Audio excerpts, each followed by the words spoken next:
जय गौरली सर। मेरा नाम उषा किरण है और अभी फ़िलहाल तो मैं इलाहाबाद प्रयागराज से आ रही हूँ, लेकिन जन्मस्थली मेरी कलकत्ता वर्धमान की है। और फादर हमारे डिफेंस में थे, सर्विस में थे होने की वजह से वो इधर उधर घूमते टहलते थे, हम लोग भी घूमते टहलते थे। लास्ट जो पड़ाव हमारा मिला वो गोरखपुर में मिला। तो गोरखपुर के थ्रू आउट हमारी स्टडीज़ हैं, वहाँ एयरफोर्स स्कूल में मैं पढ़ी हूँ। उसके बाद में कॉलेजिंग वगैरह सब वहीं से हुई, यूनिवर्सिटी में अपने डिग्री वगैरह सारी, लॉ की डिग्री भी मैंने वहीं से ली। बाय प्रोफेशन मैं एडवोकेट हूँ हाई कोर्ट में इलाहाबाद में। गौरली सरकार को लेकर जीवन के क्या अनुभव है वो बताइए। जो अनुभव मेरे हैं वो बताऊंगी तो शायद विश्वास आपको ना हो। फर्स्ट टाइम जब मैं यहाँ पे आई थी दरबार में, तो मुझे तो यकीन ही नहीं होता है कि मैं इस रास्ते पे चलूँगी और इस आगे तक बढ़ जाऊँगी कि बाबा हर पल मेरे साथ होंगे। ऐसे ऐसे अनुभव मुझे हुए जो मैं कभी कभी खुद भी सोचती हूँ क्या ये सब कुछ मेरे साथ हो रहा है। जैसे पहली बार जिस दिन मैं आई यहाँ दरबार में, पहले दिन ही मेरे हाथ में पैसे नहीं थे, मुझे तंगी थी पैसे की, और मैं सोचूं कि हवन करना है तो कैसे करना है, क्या किया जाए, यहाँ स्टे कैसे करेंगे। आने तक के पैसे नहीं थे, किराया नहीं था। मेरी सिस्टर मेरे साथ थी, उसने बहुत सहयोग किया। उसने बोला कि मैं तू चल मेरे साथ, मैं तेरे को देखती हूँ, तेरे साथ जो भी होगा हम करेंगे। एनीवे हम किसी भी तरीके से दरबार हम पहुँच गए। जब हम दरबार पहुँचे तो यहाँ हमने सब कुछ देखा होगा। देखने के बाद में जब हम रूम में बैठे थे, आपस में दोनों बहनें चर्चा कर रहे थे कि आगे अब हम कैसे करें, क्या करें। इसी दौरान मेरे पास एक फ़ोन आता है जो कहता है कि आपके खाते में मैंने 15,000 रुपये डाल दिए हैं, आप इसको देख लीजिए, अपना चेक कर लीजिए खाते में पैसा आया कि नहीं आया। मैं बड़ी खुश हो गई, मैंने कहा चलो 15,000 रुपये आ गए। 2 मिनट भी नहीं बीते एक और फ़ोन आता है। वो कहता है कि 5,000 मैंने आपके खाते में डाले हैं, ज़रा चेक कर लीजिए मैडम कि 5,000 आपको मिले कि नहीं मिले। मैं बड़ी आश्चर्यचकित कि ये हो क्या रहा है। और शायद आप बिलीव ना करें, ऐसे करते करते एट अ टाइम लगभग 10 मिनट के अंदर 27 या 28,000 रुपये मेरे खाते में आ गए। तो मेरी सिस्टर हंसने लगी, बोली देखो बाबा का करिश्मा है, बाबा ने तुम्हारे हाथ में इकट्ठे 27,000 दे दिए, तुम उसका एस्टिमेट जोड़ो। तो मैंने कहा क्या बात कर रही तुम, बाबा ने मुझे दिया है तो फिर बाबा पे खर्च होना भी चाहिए। तो बस वहीं से दिमाग हमारा बिल्कुल माइंड मेकअप किया और फिर अपना हवन की किट ली और 5 हवन मैंने कर डाले। और जब 5 हवन पूरे हो गए तो बाबा इसी तरीके से कृपा बरसाते रहे और मेरा 9 हवन आज पूरे हो गए। मैं बिल्कुल बहुत खुश हूँ। अच्छा, एक इंसिडेंट और उस दिन हुआ, पहले ही दिन ये पैसे वाली घटना तो हुई। सवेरे के सवेरे जनवरी का मौसम था और सवेरे बड़ी फॉग थी। फॉग में घूमना मुझे बहुत अच्छा लगता है। वो जो उसकी धुंध जैसी आती है ना, वो बहुत बहुत अच्छा लगता है। मैंने सिस्टर से कहा तुम चलोगे, बोले नहीं तुमको जाओ, तुमको जाने का शौक़ है, तुम जाओ, मैं नहीं जा रही। मैं अपना बाहर गई और चाय वाय बनवाई, मैंने चाय पी, इसके लिए लेके आई, ठंडी हो गई। फॉग में ठंडी हो ही जानी थी। बोली यार कितना मज़ा आता अगर कोई यहीं पे आता और हमें चाय दे जाता। बस इसके मुंह से ये शब्द निकले ही थे, एक बच्चे ने हमारा दरवाज़ा नॉक किया। मैंने दरवाज़ा खोला, देखा एक बच्चा चाय की केटल लेकर के दरवाजे पे खड़ा हुआ। तो मैंने हंस के उससे बोला क्या बेटा तुम मेरी बात सुन रहे थे क्या? बोले नहीं मैडम, हमने तो आपकी बात नहीं सुनी। मैंने कहा हम तो चाय की बात कर रहे थे, तुम केटल लेके यहाँ खड़े हुए हो। तो वो भी मुस्कुराया और बोला चाय दे दें। तो मैंने कहा बेटा अब तू आया तो चाय दे। ये कहाँ थी, ये दरबार थी या कहाँ पे? दरबार की बात कर रही हूँ, इसी दरबार में। और ये मंदिर के पीछे ही रूम मुझको मिला हुआ था। शायद हमारी कनेक्टिविटी उसी समय बाबा से हो गई थी कि बाबा जो मैं बात करूँगी बाबा सुनेंगे और उसी समय एक्ट ऑन करके उसको पूरा ये कह लीजिए कि उसको रिजॉल्व कर देंगे जो भी इशू है। एडवोकेसी में है एक तरह से, जब वकील हम लोग होते हैं तो थॉट एक अलग होता है, कुछ नेगेटिव चीज़ें चलती हैं लाइफ में। दरबार को जब लेती हैं या देखती हैं तो उसमें क्या अच्छा लगता है, क्या पॉजिटिव है क्या नेगेटिव है? जब मैं दरबार को यहाँ दरबार में रहती हूँ या मैं अपने घर में रहती हूँ, कहीं भी रहती हूँ, एक तो हर समय बाबा मेरे साथ रहते हैं ऐसा मुझे महसूस होता है। और अंदर से एक फीलिंग आती है जैसे मुझे कुछ नहीं करना, बस बाबा का स्मरण करना है। अकेली रहूं तो भी, दुकेली रहूं तो भी, कोई बैठा है तो भी, क्लाइंट इवेंट बैठा है तो अंदर चलता रहता है बाबा की जय हो, बाबा की जय हो, और कुछ नहीं, बाबा की जय हो। तो इस तरीके से निकलता रहता है। तो लगता है कि बाबा हर पल है। कई घटनाएं ऐसी हुई, जैसे कई बार ये होता है कि मैं बहुत परेशानी में हूँ और लगता है कि इस समस्या का हल कैसे होगा। तो बाबा को याद करती हूँ, बाबा आप बताओ क्या करूँ, मैं बहुत परेशान हूँ, इस जीवन में उलझ के रह गई हूँ, मेरे जीवन का भी कुछ निस्तारण करो कि मैं भी सुकून की जीवन जी सकूं।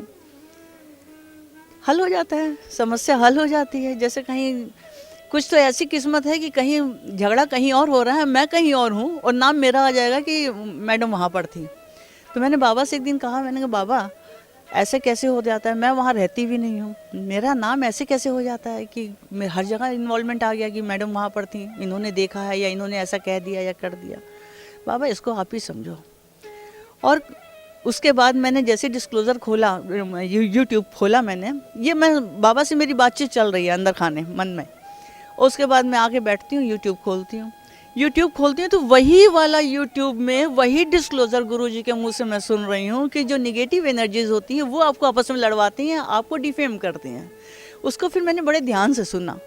मैंने कहा हाँ ये बात तो सही कह रहे हैं कि मेरे ना होते हुए भी अगर ये मैं डिफेम हो रही हूँ इस बात के लिए कि मैं झगड़ालू हूँ या मेरा नाम कहीं भी इन्वॉल्व हो जाता है, तो कहीं ना कहीं तो कुछ गड़बड़ है ही जिसकी वजह से मेरा होता है ऐसे। फिर मैं जब पहली बार गुरुजी से मिली तो मैंने गुरुजी से कहा, मैंने कहा, हंसने लगे गुरुजी, बोले कि कुछ नहीं है, सब ठीक हो जाएगा। और मैंने फिर महसूस भी किया कि वो चीज़ें अब ख़त्म हो गई हैं। हाई कोर्ट में प्रैक्टिस कर रही हैं, कई बार वहाँ पर एक ओथ का सिस्टम है, हम लोग यहाँ पर लेते हैं ये सत्य का दरबार है, यहाँ सत्य बोलेंगे और सत्य के सिवा कुछ नहीं बोलेंगे। ये दरबार कैसा लगता है, सत्य है या झूठ? ये 100% से भी अगर कोई ऊपर परसेंटेज होगी तो मैं ये कहूँगी सत्य, सत्य और सिर्फ सत्य है।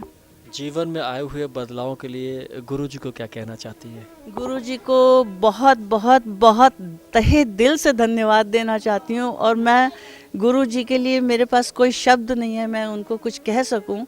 और मैं तो बताऊँ आपको, अब गुरु जी की चर्चा आपने की है तो ज़रूर बताऊँगी कि गुरु जी को काल्पनिक रूप से मैं पहले उनके चरण स्पर्श करती थी हकीकत में, और बिल्कुल ऐसे कल्पना में डूब जाती थी और लगता था कि मैं एक परात है मेरे पास में, परात लेके गुरुजी के पास गई हूँ, गुरुजी के पैर मैंने अपने आंचल से पोंछे हैं, पोंछने के बाद मैंने उनके पाँव धोए हैं, उनको फूल अर्पित किया है, उन अपने आंचल से उनके पाँव को मैंने पोंछा है और पोंछने के बाद में अपनी आँखों से लगा करके उनका आशीर्वाद लिया। ये एक सत्य है। फिर मैं जब पिछली बार मिली गुरुजी से तो गुरुजी से मैंने कहा, गुरुजी मैं काल्पनिक पूजा आपकी करती हूँ, मुझे आपके चरण की फ़ोटो चाहिए अगर आपकी इजाज़त हो तो गुरुजी ने कहा ले लीजिए। और वो दिन है, आज का दिन है, गुरुजी की पूजा मैं उन्हीं चरणों से करती हूँ। सुबह उठती हूँ तो उन्हीं चरणों को प्रणाम करती हूँ, सोती हूँ तो उन्हीं चरणों को प्रणाम करती हूँ और बाबा का धन्यवाद देती हूँ कि ऐसे गुरु हमें मिले। गुरुजी की एक बात मेरे दिल में बहुत बस गई। लास्ट टाइम जब मैं आई थी तो मैं यहाँ हॉल में लेटी हुई थी और रात भर गुरुजी ने चिकित्सा दी लोगों को। जब 3 बजे का टाइम रहा, 3 या 4 बजे का टाइम था, गुरुजी उठ के जाने लगे तो गुरुजी के मुंह से निकला, तुम लोग बड़े नाशुक्रे हो, मैं रात भर बैठा रहा, किसी ने ये नहीं कहा कि गुरुजी आप थक गए होगे चले जाओ। मैंने बाबा जी को परम पिता माना और गुरु को अपना पिता माना। गुरु तो है ही है लेकिन अपने पिता के रूप में उनको गुरु माना। हम बच्चे जब बड़े होते हैं तो अपने पिता की सेवा के लिए अगर 2 रुपये भी कमाते हैं, सोचते हैं अपने माँ बाप को, अगर हम अच्छे हैं या उनकी बातों को समझते हैं तो हम चाहते हैं कि अपने माँ बाप के लिए भी हम कुछ करें, क्योंकि हमारे माँ बाप ने हमारी बहुत सेवा की, अब हमें उसे रिटर्न करने का समय आया। तो जब गुरुजी ने ये बात बोली तो मेरे दिल को बड़ी ठेस पहुंची। मैंने कहा ये बिल्कुल सच कह रहे हैं, हम कितने मक्कार हैं, अपने स्वार्थ में हम इतने डूबे हैं कि हमें ये भी नहीं मालूम है कि हमारे गुरु रात भर बैठे रहे और जब जाने लगे तब भी पीछे से आवाज़ें देने, गुरुजी गुरुजी गुरुजी। अरे 2 मिनट उनको भी तो समय देना चाहिए ना, उनको भी तो, उनकी भी लाइफ है, उनको भी आराम करना है, हमें इस बात को सोचना चाहिए। वो मेरे दिल में जगह कर गई। लास्ट टाइम जब मैं आई तो गुरुजी के लिए कपड़े लेके आई। अब मैं नहीं जानती गुरुजी ने पहने या नहीं पहने, इस बार भी आई हूँ तो उनके लिए सदरी और माँ के लिए शॉल लेके आई हूँ, बस स्वीकार कर लें। क्या लगता है आपको कि गुरुजी भक्तों की भावनाओं को नहीं समझते? गुरुजी तो मैं समझती हूँ कि हमारी एंट्रेंस से पहले ही समझ जाते हैं कि कोई भक्त ऐसा आया है उनके पास में, और उनके पता नहीं कहाँ से ऐसी टेलीपैथी होती है या कुछ दिमाग में उनके कैसे क्या होता है, ये तो हम लोग भी नहीं समझ पाते कि ईश्वरीय शक्ति है ये। हम लोग अभी बहुत बच्चे हैं, कुछ नहीं समझ सकते, बिल्कुल ज़ीरो पे है अभी तो हमें, लेकिन उनको सब कुछ पता चल जाता है कि क्या भाव हम लेके आ रहे हैं और हम क्या भावना प्रकट कर रहे हैं। दोनों में अगर अंतर है तो वो पकड़ भी लेते हैं कि दोनों में फ़र्क है। आपका कोई सवाल हो जो आप गुरुजी से जानना चाहते हैं या कोई जानकारी चाहते हैं तो कृपया इस नंबर पर व्हाट्सएप करें।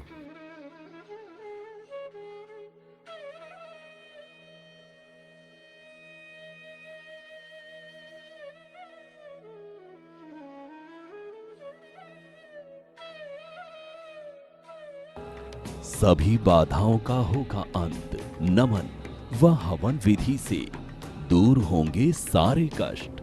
देखिए करौली सरकार पूर्वज मुक्तिधाम कानपुर का विशेष प्रसारण प्रतिदिन प्रातः 9:50 से एवं साय 7:20 पर केवल दिशा टीवी पर।